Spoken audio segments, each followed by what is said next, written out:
There's a huge epidemic of fake hate crimes and other hoaxes perpetrated by the left.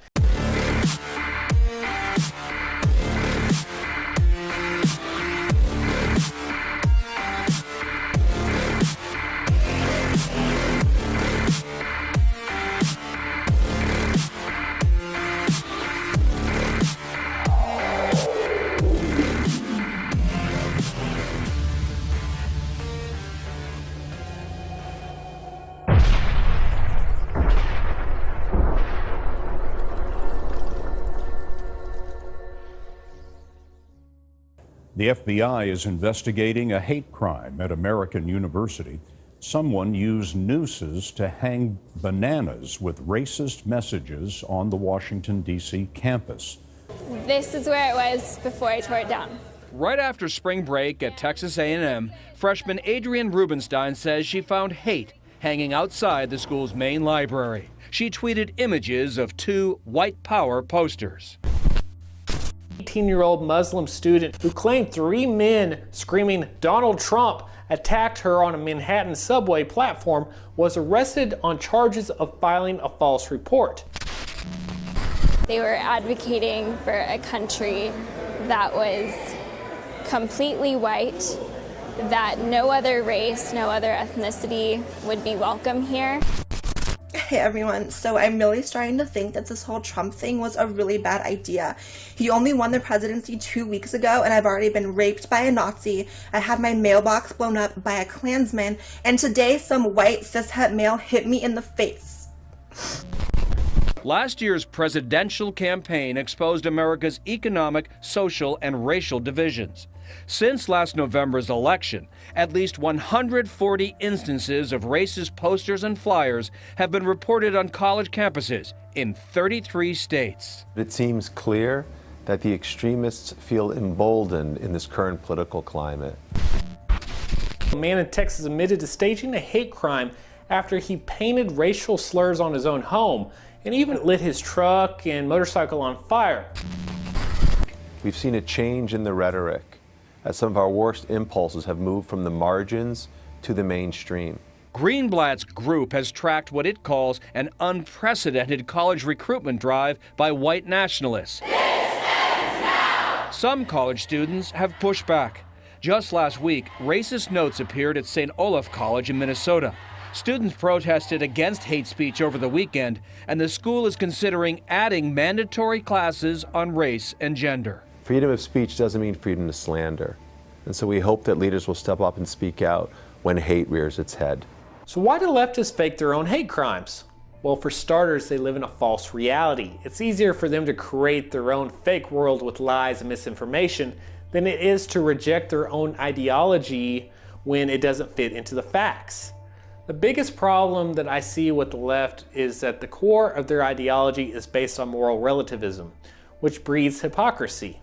For those of you who don't know, moral relativism is a philosophy in which there are no absolute moral standards which transcend individual or societal opinions. In other words, unlike Christian philosophy, which places God as the absolute moral authority above men, moral relativism suggests that there's no objective right or wrong.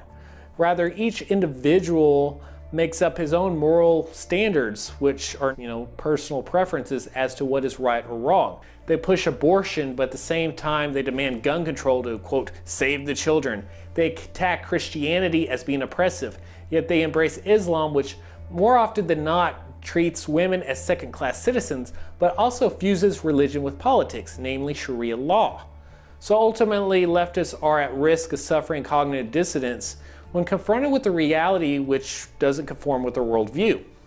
What do they do then? Simple, they attempt to modify reality to fit into their narrative. We've seen this with the ClimateGate scandal in 2009, in which establishment scientists were caught falsifying temperature data to prop up this premise that man-made factors were driving climate change. Now, we see the same thing with this fake, hate crimes epidemic. The authoritarian left are always claiming that they are the victims of racism, despite the fact that we're now living in a society in which racism is commonly rejected and vilified as it should be. Don't get me wrong, racism still exists, but it's no longer as widespread as they want you to believe. There's not a Klansman hiding under every rock, for example. And frankly, the biggest oppressor today is the government. But leftists don't want to face that reality because they support the expansion of government. For example, environmentalists want to chase corporations around as the boogeymen responsible for large-scale pollution, despite the fact that it is the government that is the largest polluter in the world. Just think of the hundreds, if not thousands, of nuclear tests that various world governments have conducted over the past several decades. And the same thing with oppression. Liberals, authoritarian liberals, won't admit it. It's the government who's the greatest oppressor of the smallest minority, which is the individual. Therefore, they must chase around phantom racists to blame for oppression. So what do liberals do then when they can't find an actual racist to point a finger at? Simple, they stage fake hate crimes. I bought that seat. This morning, a California couple says they were kicked off an overbooked Delta flight and threatened with jail when they wouldn't give up the seat they bought for their child. Yeah, that's fine. Federal offense, and then you and your wife will be in jail, and your kids will be. Okay. Brian Shear and his family were flying home from Hawaii when they say a flight attendant asked them to give up the seat their 2-year-old son was sitting in because the flight was overbooked. The attendant, they say, suggested the little boy sit on his parents' lap for the duration of the flight. The Shears initially refused.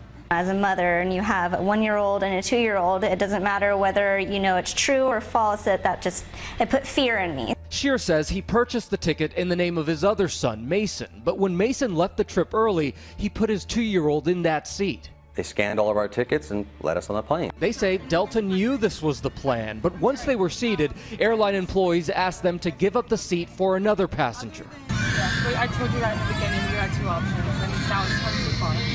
So what are we supposed to do? I got 2 infants and my wife. We have nowhere to stay. There's no more flights. What are we supposed to do? Sleep in the airport? No.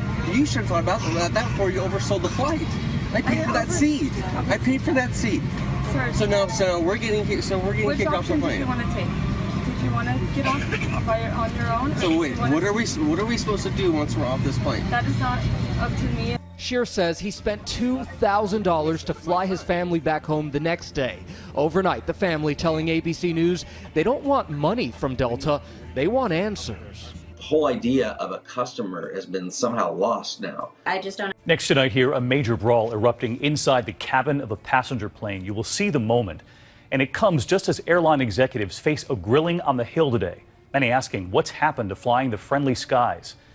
Tonight, another brawl aboard a plane. Someone help! This guy's crazy! 2 passengers duking it out before takeoff on this All Nippon Airways flight from Tokyo to LAX. The airline says that man in red pulled off the plane and arrested. The biggest issue was the unpredictable nature of this guy, and it made it really dangerous. Just the latest cabin clash caught on tape as U.S. airline executives today faced a grilling on Capitol Hill about their own customer service. Passengers are frustrated. Airlines in the hot seat after this infamous video of a doctor dragged off a United plane. No customer, no individual should ever be treated the way Mr. Dow was. Ever. United CEO promising change. American Airlines also apologizing for the way this mother was treated during a dispute over a stroller on their plane. We did not handle that situation as it should have been handled. Members of Congress sounding off on everything from prices to fees to delays. We're kind of sick of it as the consuming Americans, but there will come a day when Congress won't accept it anymore on behalf of the American people. And the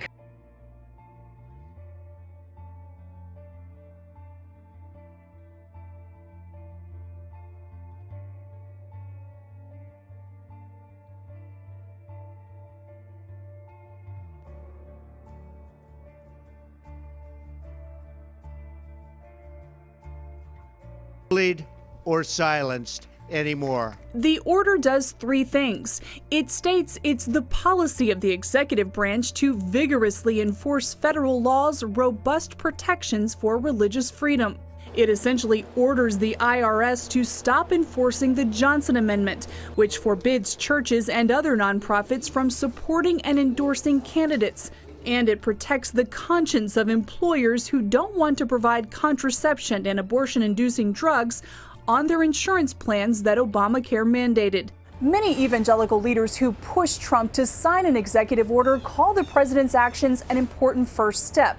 However, the order is light on details, falls short of what many had hoped for, and some leaders admit they're disappointed. The order leaves out workplace protections for Americans who wish to follow their conscience at work, like a baker who has a religious objection to making a cake for a gay wedding.